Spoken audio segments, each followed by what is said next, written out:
सबसे पहले मैं आप ही के पास शोएब जमई आना चाहती हूँ। मुझे पता है वही घिसी पिटी आपकी पुरानी बातें होंगी कि क्यों बार बार मरकज को बदनाम किया जाता है, लेकिन इससे पहले कि आप कुछ बोले मैं आपको कुछ बातें साफ कर देना चाहती हूँ।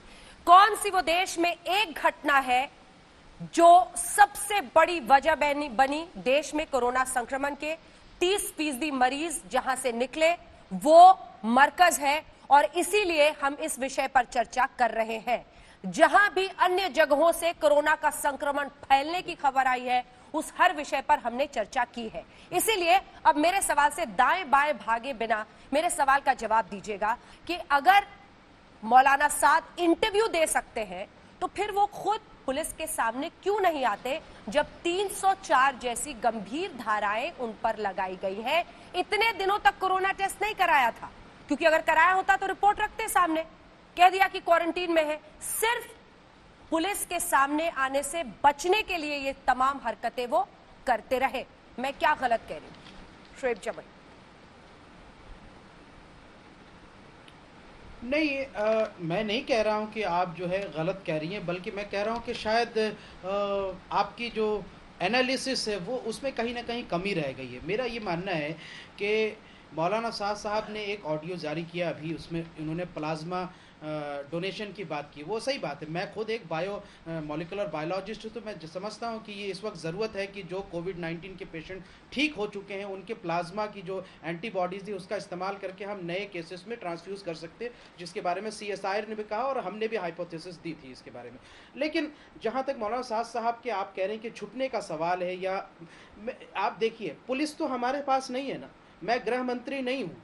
अगर वो प्रशासन के साथ संपर्क में हैं और वो इंटरव्यूज दे रहे हैं, वो सारी चीजें उनकी नेगेटिव रिपोर्ट आई जो उन्होंने जांच करवाई थी, किसी चुने हुए ऑर्गेनाइजेशन को उन्होंने इंटरव्यू दिया है, सबको नहीं दे रहे। अगर आपके संपर्क में है तो फोन लगाइए ना, अभी लाइव इंटरव्यू कर लेते हैं। छिपने की क्या जरूरत है? अभी बता दे वो कहाँ है। जब तक कोरोना टेस्ट की रिपोर्ट नहीं आएगी शोएब जमई, आखिर पुलिस वालों से आप क्या चाहते हैं? मरकज में जब निजामुद्दीन में ये घटना सामने आई थी तो आप टीवी पर ज्ञान देने के बजाय आप ही चल जाते हैं उनको रेस्क्यू करने। पुलिस वाले वहां जाते हैं, उनको रेस्क्यू करते हैं, वो लोग खुद क्वारंटीन होते हैं, अपनी जान उनकी जोखिम में पड़ती है। ऐसे वक्त पर आप ये दलील देंगे, इसको कौन स्वीकारेगा? कोरोना टेस्ट करके वो रिपोर्ट दिखाए ना। लगता है कि थोड़ी हमारे पत्रकार बंधुओं 28 मार्च से वो पुलिस की नजर में गायब है। मेरे एक सवाल का जवाब दीजिए। 28 मार्च कितने दिन बीत गए? एक सेकंड। 28 मार्च से वो गायब है। पहले शोएब जमई सवाल सुनिए, क्योंकि फैक्ट के साथ बात करनी चाहिए। 28 मार्च से वो गायब है। अब 28 मार्च से आज तक लगभग 24-25 दिन होते हैं। इतने दिन कोई क्वारंटाइन में तो बैठा नहीं है, और अगर वो बीच बीच में बताते हैं कि क्वारंटाइन में है तो अपनी रिपोर्ट सामने रखे।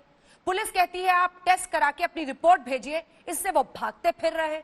24 दिन भागने की क्या जरूरत है, ये बताइए।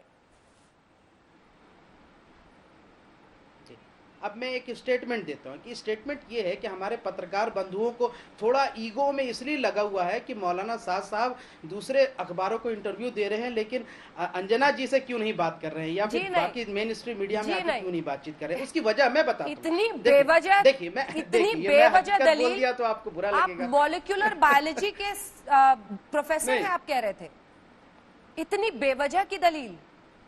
नहीं, मैं रिसर्चर हूँ। जी जी, अच्छा, रिसर्चर है। सुनिए, नहीं अंजना जी, देखिए मैं इस बात को कंप्लीट करता हूं। अरे आप ही बात कर लीजिए ना, आप छोड़िए इंटरव्यू, आप ही बात कर लीजिए। बताइए कि कोरोना का टेस्ट का उनकी रिपोर्ट कहाँ है, आप रिपोर्ट दिखा दीजिए। आपने कहा कि मौलाना साद साहब जो है हम इसलिए बातचीत करेंगे क्योंकि सिंगल सोर्सेस इतने बड़े केसेस। हाँ। ठीक है, 30% केस है, 70% अलग अलग तरह के केसेस हैं, उनका भी जिक्र नहीं होता। लेकिन मैं आपको बताऊं कि कतर एक देश है जिसमें 2400 केसेस में से 2000 केसेस भारतीयों के हैं, और उसमें से सबसे ज्यादा हिंदुस्तान के बहुसंख्यक समुदाय का है। क्या कतर ने कहा कि जो है वो हिंदू जो है वहां पे कोरोना फैला रहा है, या उसका कोई ऐसा इल्जाम लगाने की कोशिश हुई? क्या वहां की मीडिया ने चीख करके कहा कि यहाँ से कि मुसलमान कोरोना, ये जो है हिंदू कोरोना फैला रहा है? बेवजह की बात कर रहे हैं। हमने भी मुस्लिम नहीं कहा। आपसे कौन कहता है कि तबलीगी जमात यानी मुस्लिम? आप जैसे लोग ये भ्रम देश में फैलाते हैं। तबलीगी जमात मुस्लिम नहीं है। अगर अंजना मैं राम जी, रहीम के इस खिलाफ देश बोलती में हूँ, ये डेरा सच्चा नैरेटिव सौदा बन के रहा खिलाफ है, बोलती हूँ, इस देश में ये आसाराम के खिलाफ नैरेटिव बोलती बन हूँ, रहा तो ये है हिंदुओं के कि खिलाफ कोरोना नहीं है। फैलाने के जिम्मेदार मुसलमान हैं। जी नहीं, ये आप कह रहे हैं। भाई ये तो यहाँ आप से इस कह रहे देश हैं। में नैरेटिव क्यों बन रहा है? ये आप कह रहे इस हैं। देश में ये ये नैरेटिव क्यों बन नैरेटिव रहा आप है? जैसे लोग सब्जी फैला रहे बेचने हैं। वाला, फल बेचने तबलीगी वाला जमात कैसे का यहाँ नाम पे लेने से कैसे आपको कैसे क्यों जमाती तकलीफ हो होती जाता है? कैसे? तबलीगी जमात का नाम लेने से ये मुस्लिमों का भाई थोड़ी मुझे तकलीफ नहीं होती, रिप्रेजेंटेटिव है। मैं पुलिस वाला हूँ। तबलीगी जमात का नाम लेने से पिछले आप बार मुस्लिम भी को क्यों जोड़ आशुतोष जी देते ने हैं जो उसके कहा साथ? था कि आप ये काम सवाल आप कर रहे सरकार हैं। से क्यों नहीं पूछती हैं? आपके जैसे लोग आप प्रोपेगेंडा सरकार से फैला रहे सवाल हैं। नहीं पूछती हैं। गृह मंत्रालय मेरे पास है, नहीं पुलिस वाले मेरे पास हैं, मेरे पास तो नहीं है ना। आप सवाल उनसे पूछिए कि जब वो सरकार जो है, जब आप मौलाना प्रोपेगेंडा साहब क्यों के कर रहे साथ हैं? अजीत डोभाल जी मिल के बातचीत कर आप सकते हैं, प्रोपेगेंडा तो वो क्यों कहाँ कर रहे हैं? जाएंगे? वो कहाँ जाएंगे?